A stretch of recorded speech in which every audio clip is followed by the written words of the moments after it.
So here we have this VEVOR wooden kids toy chest. Now, full disclosure, this is a paid review, but the opinions in this video are my own. And here's everything that came with it. It came packaged really well. This is the gray storage bench, but you can also get it in a white or a dark reddish brown. All these boards are just 1/2 inch high density fiberboard that's covered in laminate, and they're all labeled with numbers to make them easier to put together. There's also a little box of hardware and then an instruction manual. So let me go ahead and show you how to put this thing together, and then I'll give you a quick review. Alright, so first we're going to attach the 2 support pieces that go on the bottom, and to do that we're going to put a dowel in the pre-drilled hole and then put a screw into the other pre-drilled hole. And same thing with the second piece. Then we can attach the other side in the same way, making sure both of the channel cutouts are on the inside so we can slide in this bottom board. Then we can attach this side piece. It takes 4 more of those dowels to line it up, and then 4 more screws to secure it on. And same thing with the other side, pretty simple. Also, this did come with an Allen wrench to put in the screws, but I chose to use a screwdriver to make it go a bit faster. Anyway, then flip it over and attach the 2 hinges to the lid using the short screws, and then flip the lid over and line it up with the 2 pre-cut slots for the hinges, and put 3 screws into each one. And you gotta be really careful with these, making sure not to strip them out. Anyway, then you can open it up and attach the gas strut into the pre-drilled holes.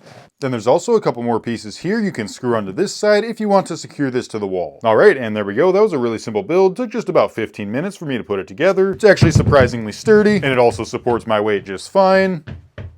It has a handle on either side that makes it easier to pick up and move around. Then opening the lid, you can see it doesn't quite open all the way, but that little gas strut does keep it open. The bottom uses a pretty thin board, but it's supported all the way around. Seems plenty strong enough for kids' toys. One thing it is missing is some leveling feet. It doesn't have any of those. It's just laminate on the bottom, but there's a decent bit of space in here. The inside's about 37 inches long, 13.5 inches wide, and about 15.5 inches tall. Overall, it's pretty sturdy. It doesn't have any wobble, so I think it'd work just fine as a small storage bench in a kid's room or even your room.